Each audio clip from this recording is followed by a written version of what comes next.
Okay guys, so let's now continue our discussion on the basic uh, theories that involves vibration, and we are now actually on the fourth case wherein the system is subjected to to a forcing function, and also that the system um, involves damping characteristic. So you call this now the force damp vibration system. So let's take in this case a harmonic loading to illustrate how the solution for such a system is made. So the consideration for an actual forcing function is rather imperative. So for a harmonic loading, which is given by this equation P, the sign of capital omega T. Okay, so this is now your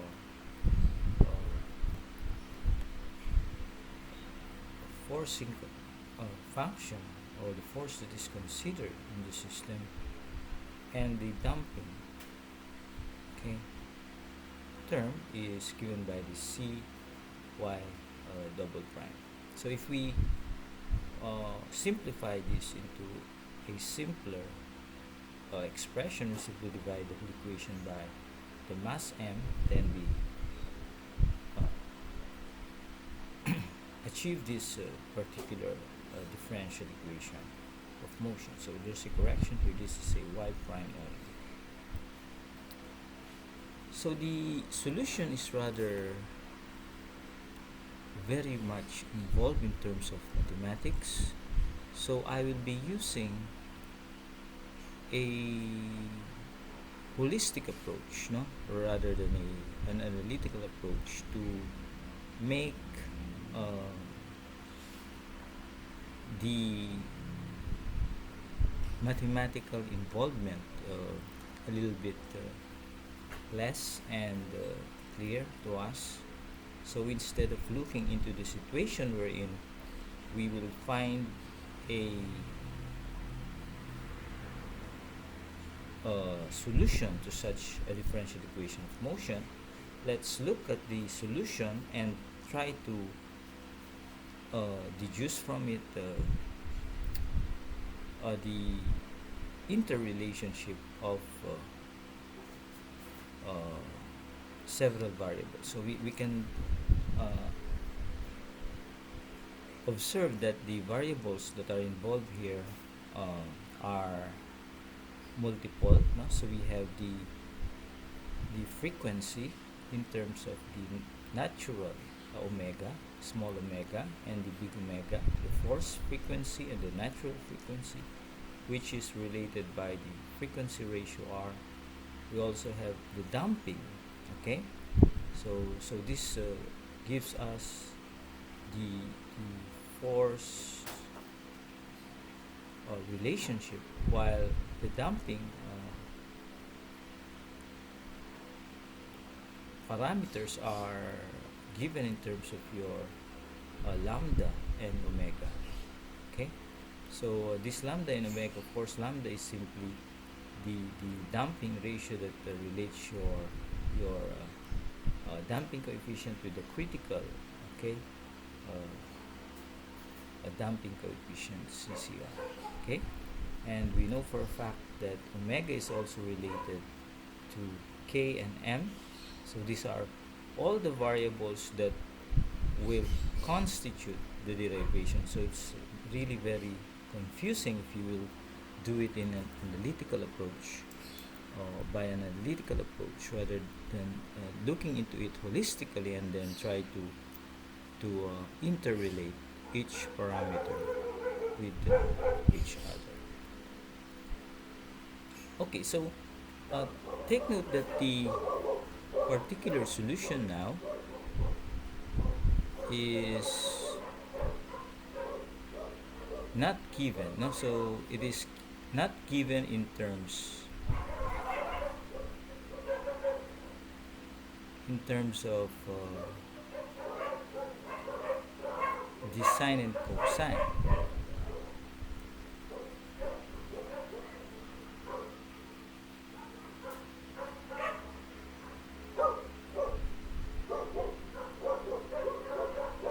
Or in terms of the trigonometric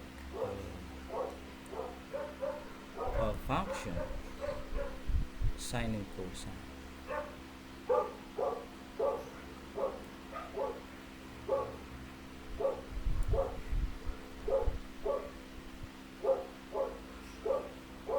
Okay, so the particular solution is given in terms of what? Uh, the exponential function.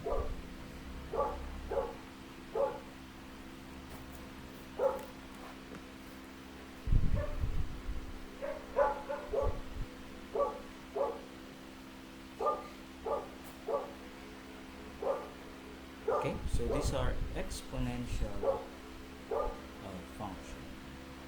So in the previous section, we take note that we normally take the form of whatever right hand side expression is, no? But this time, since this is very much involved mathematically, it is not easier, but it is more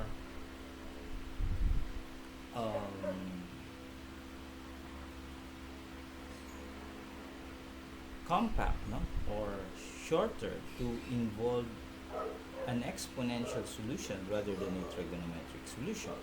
So just take note that C here is an undetermined coefficient that was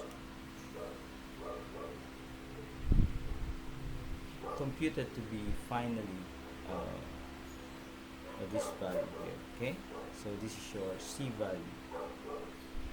Okay, so all we have to do is to differentiate y. What's the derivative of an exponential function?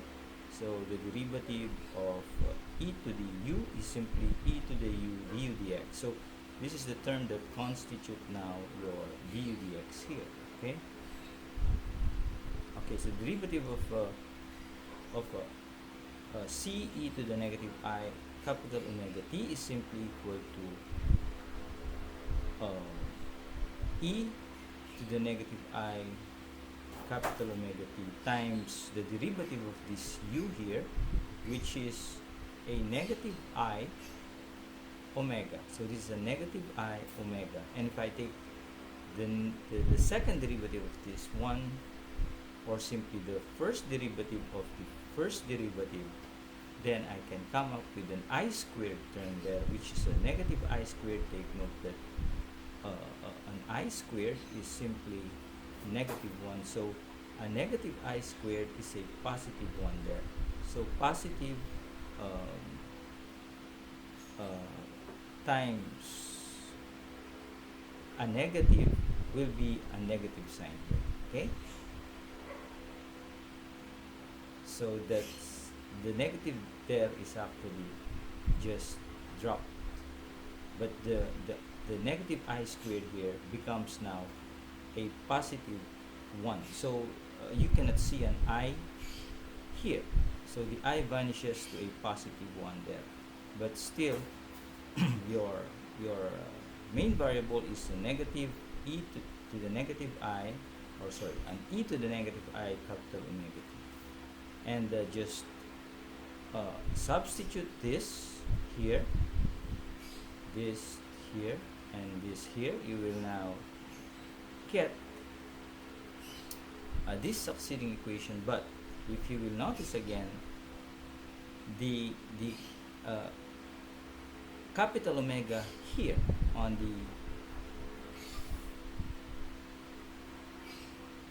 the second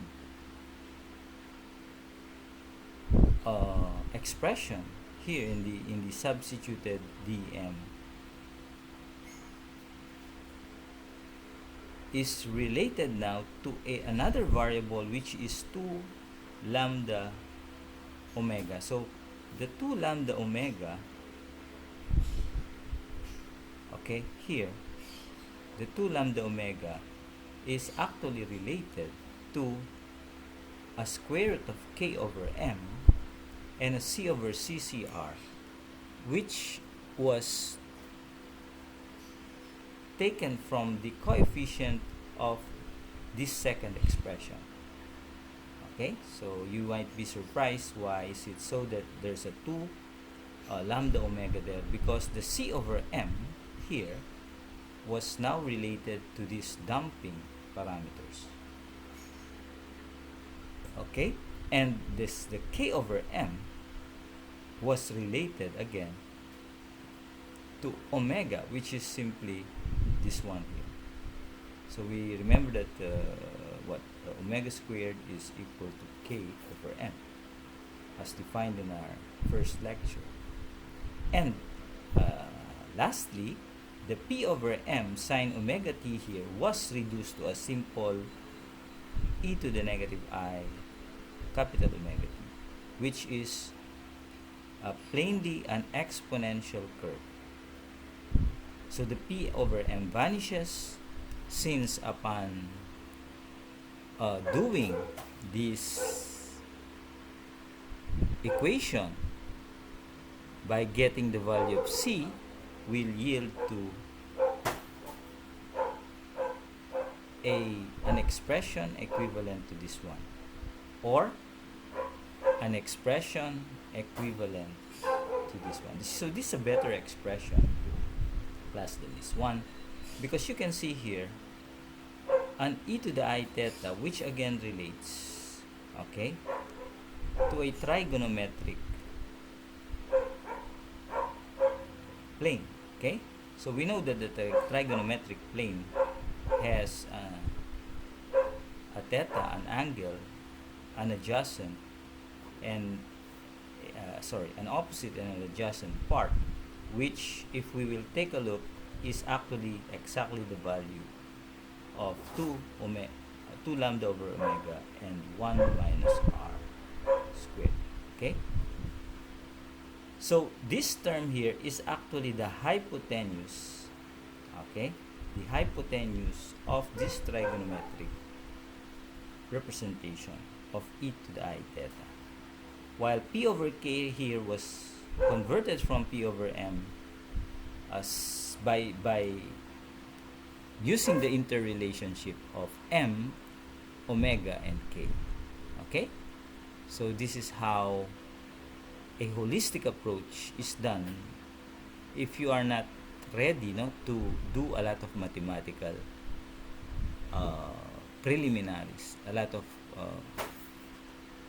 in-depth analysis in mathematics. But if you want to do it analytically, so you just apply your knowledge in advanced mathematics. So I cannot discuss to you the solutions like that, because we will be wasting a lot of time. What we need here is just to understand how these parameters worked for us to finally get the solution. So this is now the general solution of the force damped vibration. Okay, so remember that r is simply the frequency ratio, and theta is simply a representation of this triangle. And the complete solution, if we want to add this part here, so again, this is the complementary, this is the complementary part, and this is the particular solution. If we add them and apply stationary initial condition, we get this one here. So it's very involved, but if you want to use this as a basis of any conceptual framework in structural dynamics for your research or study, this is very, very powerful. No, this is a very uh,